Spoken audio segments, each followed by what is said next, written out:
na nilipigania kiti, nikangangania kiti, nikashinda tikiti ya chama tawala Jubilee. So Igathe is his own man. Igathe is his own man, and he won his nomination. He canvassed for his nomination politically within the party. Right. And within the party, we also had two other candidates. The people who were running against me also did not have degrees, and I bet them. All right, on that point, I think you'll be happy with this intervention because your competitor for the governor's seat has arrived, and would like to now call in Senator Johnson Sakaja. Hey, karibu mdosi. Sasa bro, how are you? Good, how are you doing? Good, karibu sana. Good to see you. Pole. Traffic mbaya tutasort. Thank you very much. Senator Sakaja, why are you late? Well, my opponent is used to head starts, and so I wanted to give him an opportunity, and we're here. Lakini mbona umekuja kuchelewa? Nilikuwa nataka kumpa nafasi, aanze amezoea kupatiwa nafasi ya kuanza. Na hakuna haja kuzingatia hiyo zaidi. I think we all know the head start we're talking about, that is from government, TC, but good to see you, Polycarp. Good to see you, Sakaja. Welcome. I look forward to a good debate. Thank you. All right. What separates you from your top competitor for the governor position? Well, Polycarp Igathe is a great man. He's a friend of mine. We've been in Jubilee together. We've campaigned together. I think what separates us is the heart to work for the people. He's had a career in the corporate sector. I've had a career in public service and in leadership. The problems this county has, the challenges in our city, the issues we need to deal with, need solid political leadership, and that is what I know. Naam, swala la maadili katika uongozi lina umuhimu gani katika siasa zako, katika kampeni yako, katika mchakato huu mzima wa kuwania kiti cha ugavana katika kaunti ya Nairobi? Swala za maadili ni muhimu sana, kwa sababu kiongozi sio tu yale ambayo unasema ama yale ambayo unazo kama fikra, ni yale ambayo unafanya. Integrity is extremely important, na mimi nazingatia masuala yote ya maadili. I think integrity defines who you are, and it's not about who you are in public but also who you are in private, and that's what defines a leader, because as a leader your work is to set a good example. Your work is to show the community and the society where to go to. And so, of course, integrity is not perfection. Integrity is not pontification. Integrity is not saying that you'll never make any mistake.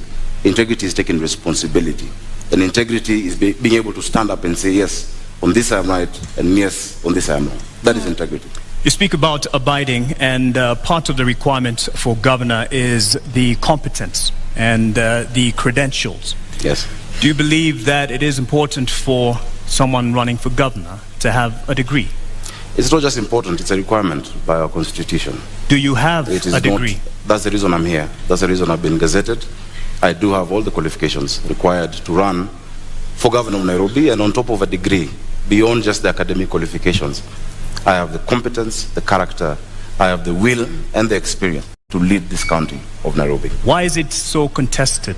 Because, as I've said, the head starts being sought include that. I think, and I feel bad for my opponent, because majority, or rather the biggest part that his team has been relying on was not to have me on the ballot. I'm glad I had his aid, because I've been around, I've been in this complex and listening, saying that he wants me on the ballot. I'm glad he said that, but many of his political benefactors do not want me on the ballot because they know the effect of that. I do have a degree from Team University. I presented it on the 6th of last month to the competent authority, which is the Commission for University Education.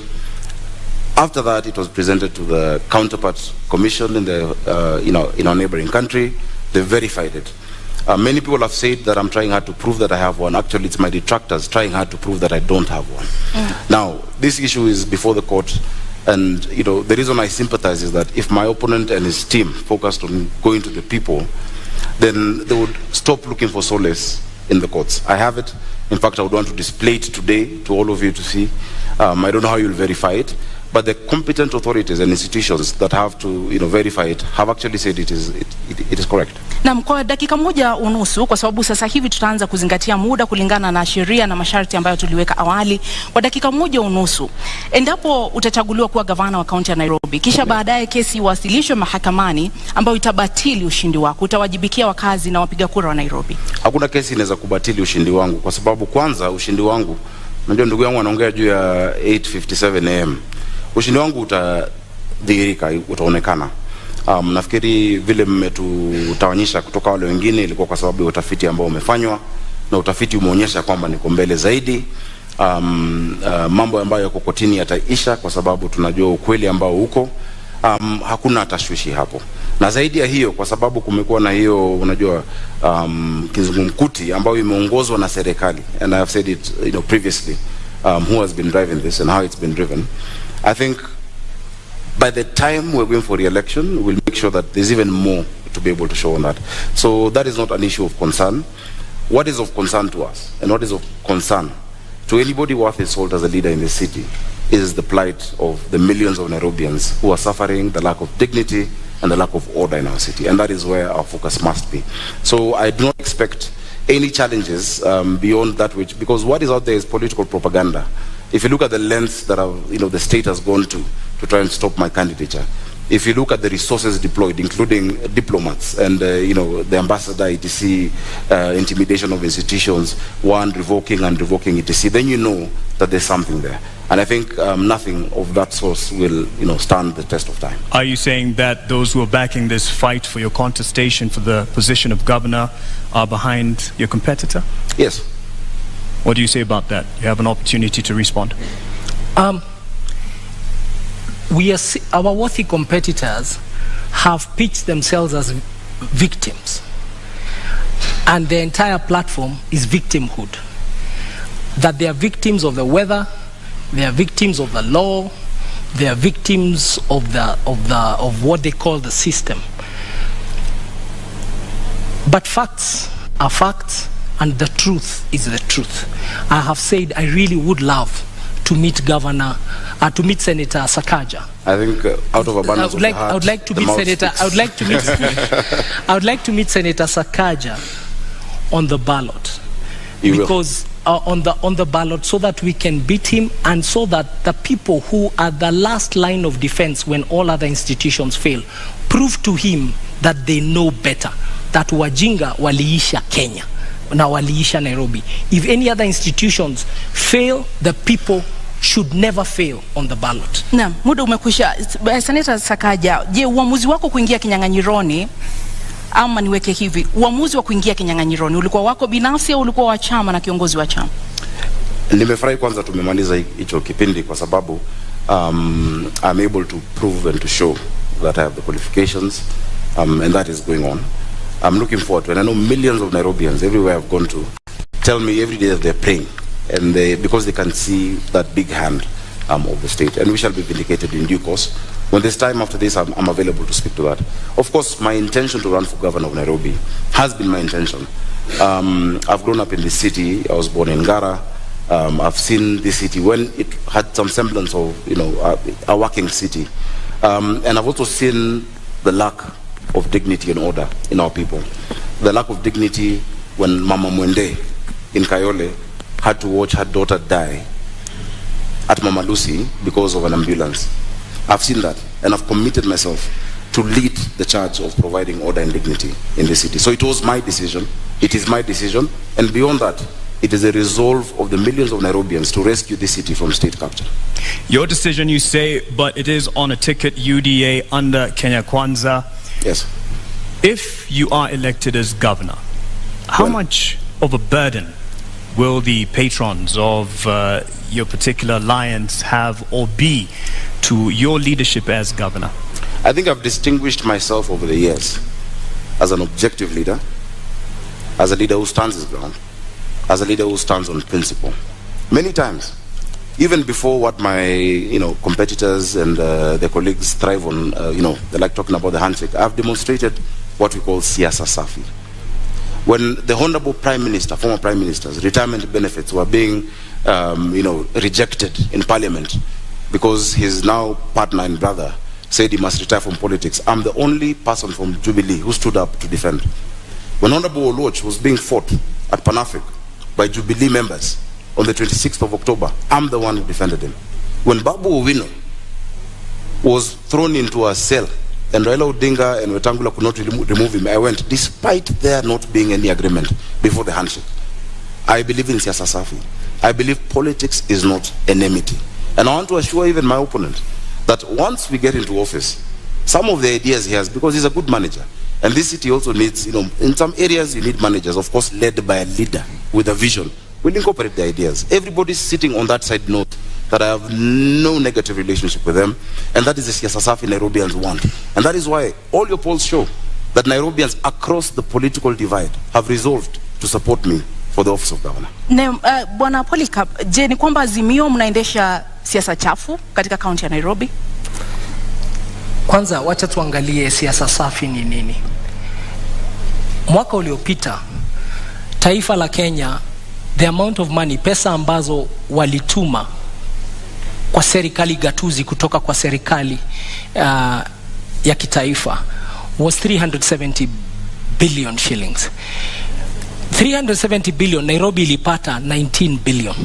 5% only ndio ilikuja Nairobi. Nairobi, wapiga kura Nairobi ni 11% ya tuko 2.4 million out of 2.4 million voters out of 22 million voters in the country.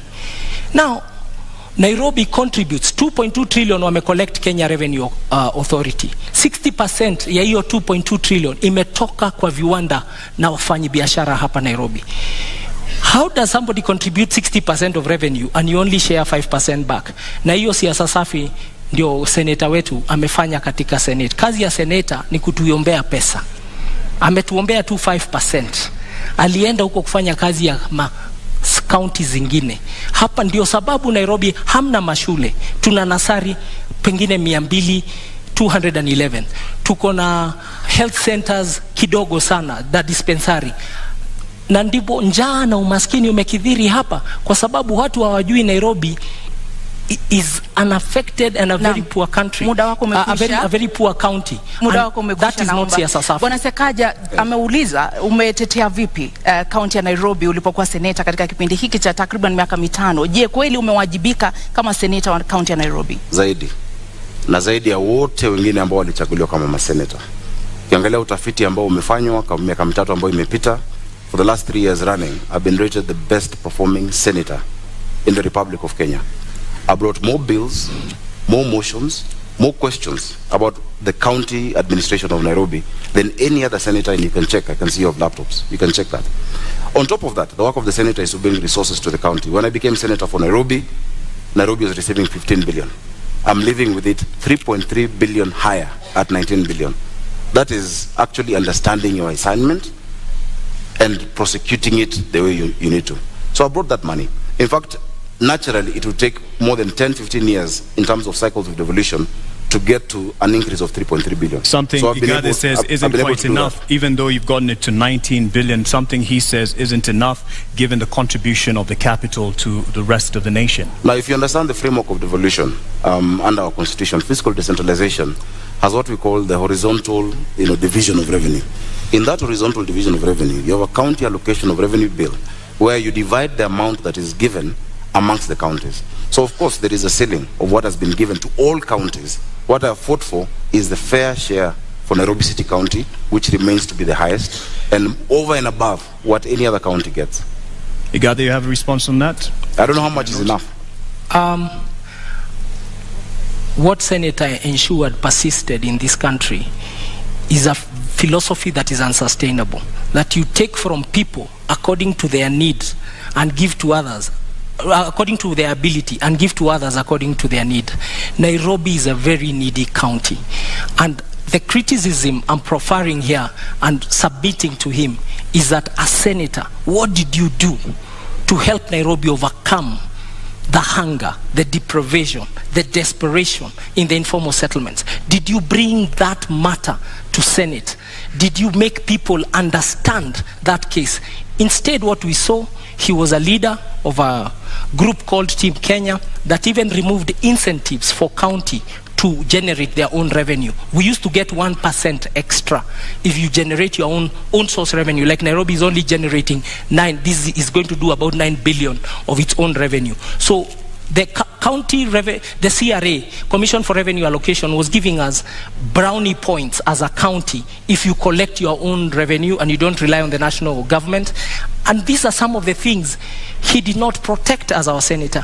So how does somebody fail or does not succeed in their task and then you give him the job of governor? Na ulifeli katika kutetea na kulinda rasilimali za kaunti ya Nairobi, na ukiwa seneta kwa takriban miaka 5 ambao umekuwa katika uongozi, umeweka mikakati gani kudhibiti na kuimarisha ukusanyaji wa mapato katika kaunti ya Nairobi ambayo yameonekana kudidimia?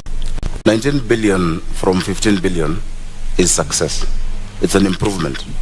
In fact, if I succumbed to the sloganeering that my worthy competitor is talking about, you know, which in fact his argument is the best case to show that education does not necessarily equate to intelligence. Because if I bring a box and tell you this is 1 man 1 shilling and it's 1,000 bob to you, and inside it's 500 shillings, would you accept it? What they were offering Nairobi Polycarp was 134 million shillings more. I refused with my Team Kenya. I said Nairobi has the depth of poverty, that urban poverty bites harder than rural poverty, that you have nothing in this city, you'll have nothing to eat, you'll have nowhere to stay. And I refused that 135 million shillings and got 3.35 billion shillings for the people of Nairobi. If I was just to fall for the empty slogan, Nairobi would still be at 15.8 billion shillings today. So I'm very proud, and I'm proud of all my members, because not only did I secure that for Nairobi, I showed this country that there is no Kenya A and Kenya B. There's no second-class county in a first-class country. And I stand my ground that we must be patriotic. Even as we're in Nairobi, we have people from all across the country. On top of that, I can list you the bills. I brought the startup bill. I brought the prompt payment bill.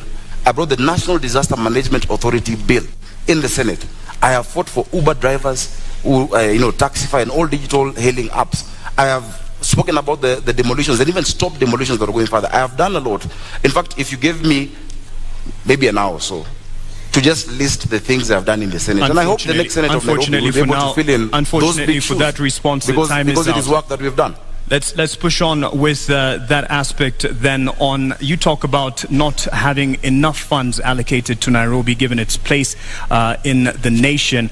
However, there is the issue of not being able to actually get the potential revenue that it can get owing to the cartels in the city, which have been a thorn in the flesh of the administration, but it can be argued also fostered by the leadership. What will you do to get rid or deal with the cartels? Igathe, you have a minute and a half. Thank you very much for that question. Nairobi collects, for sure, way above 200 million shillings every day. But what ends up in Nairobi coffers is around and about roughly 40 million a day. So over 160 million shillings is lost every day. That's the fact. We've had a senator whose work is also oversight. And Senator Sakaja, you had a chance to be seen in this country oversighting the county of Nairobi. When push came to shove and the impeachment question came to the floor of Senate, it's up to Kenyans to see how you voted. Not only did you did not even take a decision, you abstained. You walked away from the conversation. We have not seen you. Nairobi County employees, in fact, we have to apologize to them. They do unbelievable. Their salaries are delayed. Their remittances are delayed. The Auditor General's report about Nairobi City County is that Nairobi City County's has a debt of over 80 billion now. That is what it has been given an adverse opinion. But have we ever heard once our senator speak about it? And that's why I'm saying the oversight role he did not do very well. And he actually did not succeed in that oversight role. But the cartels we will deal with, because we have the numbers and we know who they are, and you have seen them even in the campaign season trying to fight and hide behind certain things. Sakaja, una muda wa dakika moja unusu kujibu. I'm actually quite tickled that Polycarp Igathe can talk about push coming to shove and me not making a decision. Before even push came to shove, in like 4 or 5 months, Polycarp Igathe quit on the people of Nairobi. In fact, that should have come in the question of integrity. Because when you talk about public trust, chapter 6, at the expense of private convenience, that is the question that we must answer. It did come up before you, right? The question on impeachment. Governor Sonko would not be facing an impeachment if you stuck in office. In fact, if you stuck in office, you probably would have been the incumbent governor. If you stuck in office, there'd be no NMS in Nairobi. The reason we have NMS in Nairobi is after Polycarp Igathe could not wait or stand the heat in the kitchen, he ran away in less than 6 months. This city needs resilience. You need to be tough. You cannot say that you have betrayed 800 and I think, how many votes did you guys get? 40 or something thousand votes, 840,000 votes, because you could not get the trust of one individual, yet 1 million Nairobians have given you the public trust. When push has come to shove, look at the Senate answered. I have spoken more times than any senator. I have raised more questions in the Senate than any other senator. In fact, I have taken the former Governor Sonko to court on the action he took on Matatus. The record is clear. This county needs a political manager who understands how to deal with the leaders and how to deal with the issues of the people, but has a thick skin. In fact, if half of the tribulations I'm facing right now in my bid were on Polycarp, Azimio would have no candidate. But I have stood. Your time is out. You've stood. You ran off. He'd have quit. Integrity. I define integrity as what you do in private. If it ever became public, you'll never be ashamed. I'll tell you what is not integrity. Is uttering false documents and then standing here and saying I have integrity. Go to the website of the East African of EACC. Go to the website of IBC. Check the university governors, Sakaja, Senator Sakaja. No, let me go. Go and check what Senator Sakaja cited as his degree in 2017. It's a public document. And then look at the degree he's saying it is today. We don't even know who he is. Is your name really Sakaja? Nairobi. Careful. All of us, careful. We can no longer entertain charlatans in positions of high national responsibility. And charlatan is not an insult. It's people of questionable integrity. It's people and individuals who come to steal from you wholesale to distribute retail to their friends. And I submit to you, the man to my left will do exactly that. Careful. I think the man to my right did exactly that by running away from the mandate given to him by Nairobians. Actually, the entire mess we have in this city. Because when he ran away from office, and I think he said somewhere because he got a bigger salary somewhere, I don't know. This city went into a spiral. I assure you, even the drafting of the articles of transfer, I had to be involved because we had to rescue Nairobians. And he ran away from that public office. Now, if you cannot withstand the heat of a deputy governor, you can't run Nairobi City County. You have 85 MCAs, possibly 40 nominated, 125 MCAs. You have 17 constituencies. If just one Mike Sonko made you run, tomorrow Matatus will strike. The next day, hawkers will be on the street. The next day, and you're trying to run this county by being popular, it will not work. Again, as I've said, it is really unfortunate that the only card they had was to try and stop me from being on the ballot. I want to tell you to wake up, smell the coffee. On the 9th of August, I'll be on the ballot for governor of Nairobi City County, and on the 25th we shall be sworn in. Because Nairobians can see through the game. And the documents he's talking about, for instance, in fact, they're part, and I don't want to wade into subject this, but they're forged documents. They actually forged documents in court by them. They have tried to... Lakini huwezi kuthibitisha hilo, sio?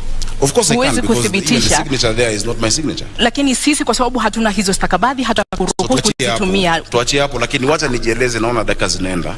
Utanipa nafasi nzuri nijieleze. Mimi nimehitimu na nimesoma na nimesimamia watu wa Nairobi. Jina lako ni Sakaja? Not just in fair weather. Sakaja ni jina lako halisi? Nafikiri mlialika Sakaja. Jina lako ni Zubeida. Niko hapa kuuliza maswali, uko hapa kujibu, naomba. Ukiuliza swali ambao kama watu wa Nairobi wanasema itoshi. Mwenzako amekuuliza swali. Kwa sababu uko hapa kujibu, ndio sababu tunakupa nafasi kujibu. Jina lako ni Sakaja. Out to the issues Nairobians are facing instead of trivializing this debate as to what my name is, honestly. My name is Arthur Johnson Sakaja. Naam. I'm the senator of Nairobi. and the incoming governor, God willing, on the 9th of August. Asante kwa and I kujibu. want us to talk about water. Let's talk about the poverty our people are facing.